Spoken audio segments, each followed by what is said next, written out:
Maintenant que vous avez appris à reconnaître si un objet est en mouvement ou au repos, on va essayer de décrire plus précisément le mouvement des objets. Donc pour cela, on va jouer un peu. Donc j'ai pris plusieurs jouets, donc vous pouvez vous amuser chez vous avec les jouets que vous trouverez. Et je vais commencer avec le roller. Donc le roller, je vais le mettre droit. Et pour décrire le mouvement d'un objet, on va parler de sa trajectoire. Donc la trajectoire, c'est la trace que pourrait laisser l'objet. Ou par exemple ici, si je mettais de l'encre ou de la peinture sur les roues, c'est ce que ça dessinerait sur le sol. Donc là, lorsque l'on fait du roller, ici, si je mettais de la peinture sur le sol, on voit d'ailleurs un petit peu la ligne ici sur le plan de travail, sur le sol, ça dessine une ligne droite, une droite. On va dire que le mouvement est rectiligne. Maintenant, si on regarde une partie plus précise de l'objet, donc les roues de l'objet. Les roues de l'objet, lorsque le roller est en mouvement, les roues de l'objet, elles, n'ont pas un mouvement rectiligne, elles ont un mouvement circulaire. Elles tournent autour du centre de la roue. On va donc pouvoir trier les mouvements des objets en fonction de la forme, de la trajectoire de l'objet ou de la partie de l'objet étudiée. Alors il va exister un troisième type de mouvement que je ne vous ai pas dit précédemment. Donc par exemple, on va pouvoir trouver des objets. Là, je vais prendre le dé. Quand je lance un dé, la trajectoire du dé ne dessine ni une droite ni un cercle. Dans ce cas-là, on va parler de mouvement avec une trajectoire quelconque. Ou encore une trajectoire en forme de courbe. Donc on va parler de mouvement curviligne.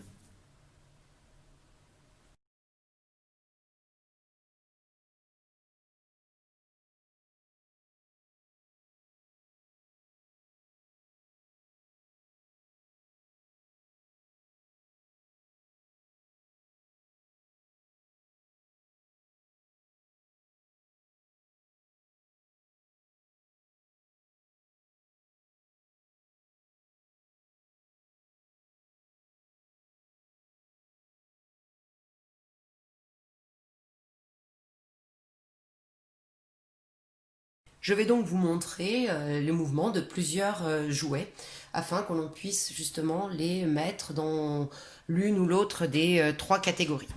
Alors je vais commencer avec la voiture ici. Donc, par exemple, je vais jouer, si je joue avec la voiture, donc comment peut-on qualifier le mouvement de la voiture? Je vous le refais.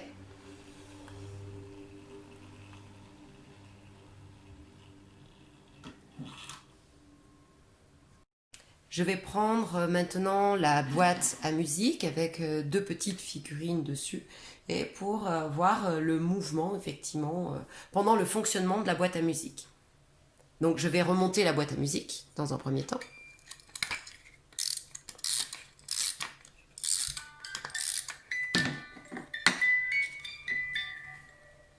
Quel est le mouvement des petits éléphants lorsque la boîte à musique est en fonctionnement?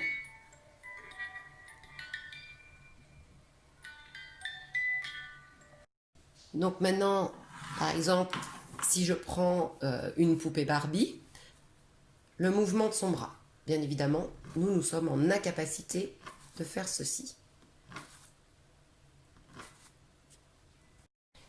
Maintenant, le mouvement d'une voiture tout-terrain, au niveau, par exemple, de la chenillette, ou même de la voiture en elle-même par rapport à la table, au sol. Donc, lorsque la voiture, justement, est en fonctionnement.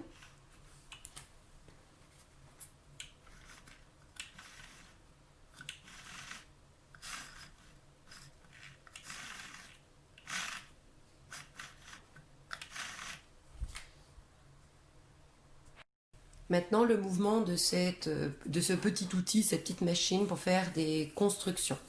Donc, je vous montre. Qu'est-ce que l'on peut observer comme mouvement au cours de son fonctionnement?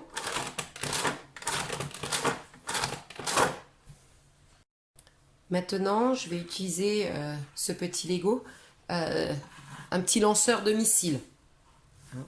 Donc, observez le mouvement de ce missile. Je vous le refais.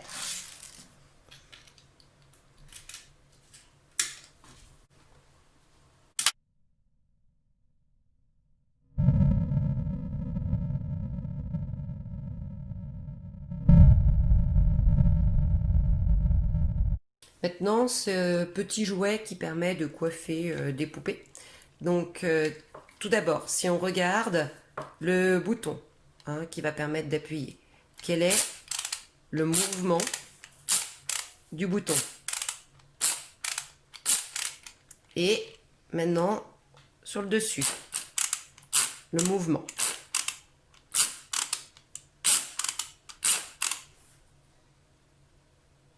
Maintenant, pour terminer, avec une map monde, un globe terrestre. Donc, on va le faire tourner. Voilà. Quel est le mouvement du globe autour de son axe? Donc, l'axe qui commence là et qui finit en dessous, ici. Donc, le mouvement de la Terre autour de son axe, de ce globe terrestre.